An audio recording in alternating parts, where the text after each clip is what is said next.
हमारे जीवन में सही समय पर सही संकेत होता है। सेकंड की, मिनट की, घंटे की तीनों सुइयां एक दिशा में ऊपर की ओर हो जाती हैं। ये स्थिति दिन भर में 12 बजे ही आती है और कभी नहीं आती जब तीनों सुइयां एक दिशा में ऊपर की ओर ही होती हैं। तो इसका तात्पर्य तो हम लोग सुना करते हैं कि सेकंड की सुई साधक है, भक्त है, मिनट की सुई गुरुदेव हैं, घंटे की सुई श्री कृष्ण है।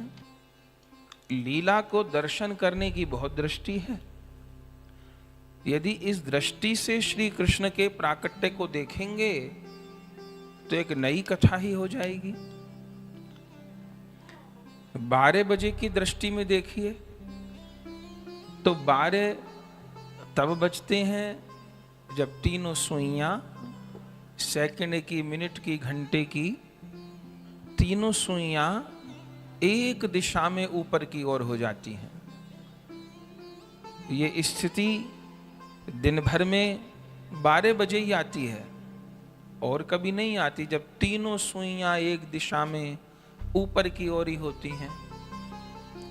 तो इसका तात्पर्य तो हम लोग सुना करते हैं कि सेकंड की सुई साधक है, भक्त है, मिनट की सुई गुरुदेव हैं, घंटे की सुई श्री कृष्ण है। जब साधक सेकंड की सुई की तरह प्रतिक्षण नाम जप करता है, नाम स्मरण करता है, सेकंड की सुई 60 कदम चलती है तो मिनट की सुई 1 कदम चलती है। जब साधक निरंतर नाम जप करता है तो गुरु कृपा आगे बढ़ती है। और इसी प्रकार जब गुरु कृपा 60 पग चलती है, मिनट की सुई 60 कदम आगे बढ़ती है, तब घंटे की सुई 1 कदम आगे बढ़ती है। होता क्या है, घड़ी सामने लगी है, सेकंड की सुई तो धड़कती दिखाई दे रही है लगातार, पर मिनट की सुई और घंटे की सुई तो बिल्कुल भी चलती नहीं दिखाई दे रही। लेकिन क्या नहीं चल रही? चल रही है। थोड़ी देर बाद देखते हैं 10 मिनट ऊपर हो गए, 20 मिनट ऊपर हो गए। घंटे भर बाद देखा तो घंटे की सुई 1 कदम आगे बढ़ गई। लेकिन सेकंड की सुई धड़कती दिखाई देती है। क्यों? क्योंकि उसकी चाल बहुत थोड़ी है। सेकंड की सुई तो हर 1 सेकंड में हिलती है, घंटे की सुई बहुत थम के चलती है, मिनट की सुई भी थम के चलती है। तो घड़ी में सेकंड की सुई तो नाचती दिखाई देती है, पर उतनी तेजी से घंटे की और मिनट की सुई चलते नहीं दिखाई देती, पर चलती है। ऐसे जीवन में हम सब साधकों को अपना भजन, अपना स्मरण, ये किए, ये नहीं किए, ये सब तो दिखाई पड़ता है, लेकिन साथ साथ गुरु कृपा की सुई भी घूम रही है, ये कई बार सबको अनुभव नहीं होता। और श्री कृष्ण रूपी घंटे की सुई भी घूम रही है, ये सबको सब समय अनुभव नहीं होता, लेकिन घूम रही है। उसका परिणाम क्या है? अब घड़ी रुक ही गई तो जो बजा है वही बजा रह जाएगा। घड़ी चल रही है तो धीरे धीरे उसकी प्रगति होगी। एक तो वो सही समय पे सही समय बताएगी, एक धीरे धीरे वो चलती रहेगी और 12 बजेंगे उसमें। ऐसे ही जब हमारे जीवन में सही समय पर सही संकेत होता है, सही समय पे सही संकेत होता है। कई जन ऐसे, कई बार नए साज वाले भाई भी हमारे यहाँ आते हैं। कोई कोई भाई आते हैं, बहुत अच्छा तबला बजाएंगे, बहुत अच्छा बजाएंगे, बहुत कला होगी उनमें, पर एक कमी क्या होगी कि सही समय पे उंगली नहीं पड़ेगी। कला बहुत होगी, लगेगा कि बहुत अच्छे हैं, होते भी अच्छे हैं, सभी बहुत अच्छे हैं, लेकिन वो सही समय पे उंगली नहीं पड़ेगी। या तो 1 सेकंड पहले पड़ेगी या 1 सेकंड बाद में पड़ेगी,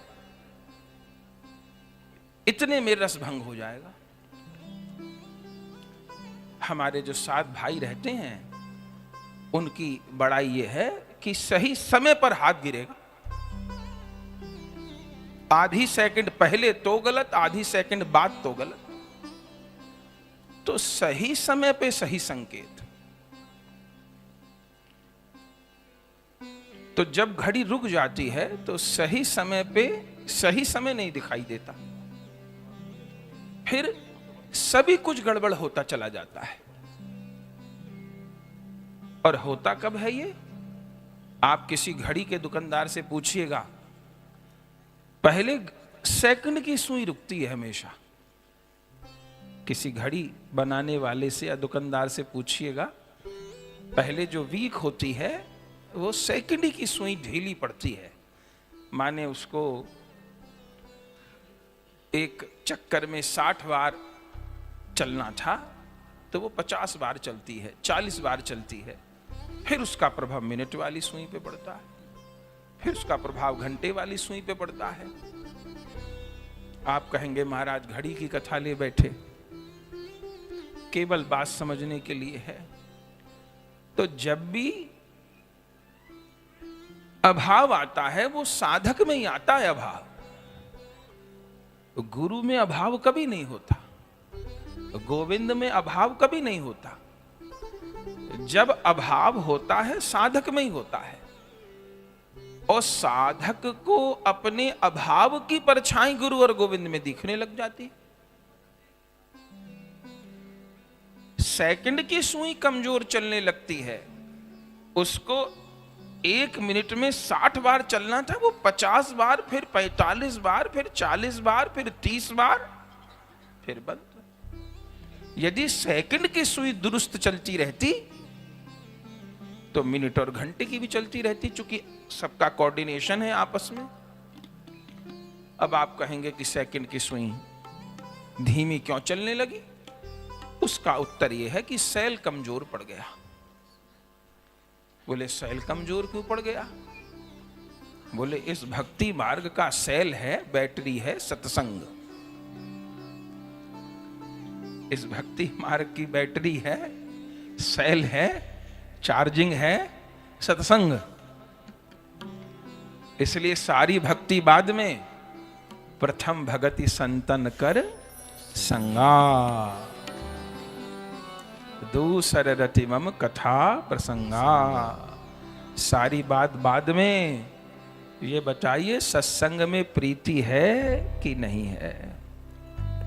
सत्संग में प्रीति रही तो सब साधनों में घटते बढ़ते भी गति होती रहेगी, और सत्संग में प्रीति नहीं है तो कितने पूजा पाठ करिए, कितने तीर्थ करिए, कितने अनुष्ठान करिए, जो बात होनी चाहिए वो नहीं होगी।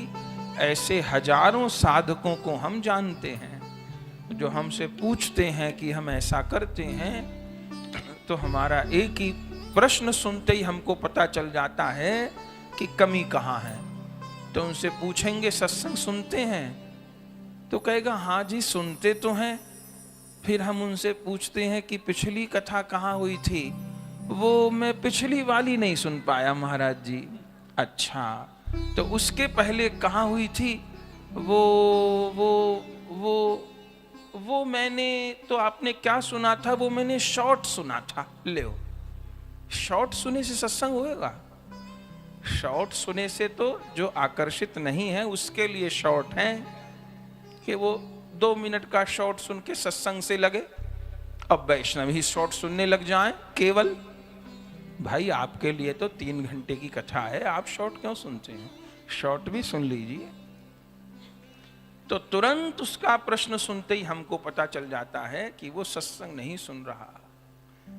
कई बार पीछे भी मिलने का समय था रविवार में, अब फिर 14 तारीख को तो गुरु दीक्षा है।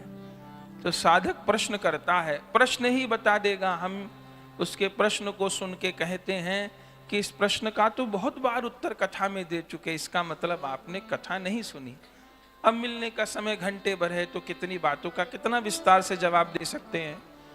तो मिलने के समय में भी उन्हीं बातों का जवाब देते हैं जो सत्संग से हटके कोई प्रश्न है, लग रहा है कि हाँ इस पे बोलना चाहिए।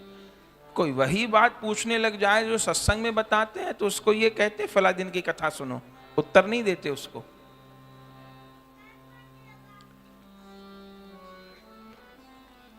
तो घड़ी ने चलना क्यों बंद कर दिया? सैल कमजोर हो गया। सैल माने सत्संग। बिनु सत्संग न हरि कथा, तहि बिन मोह न भाग।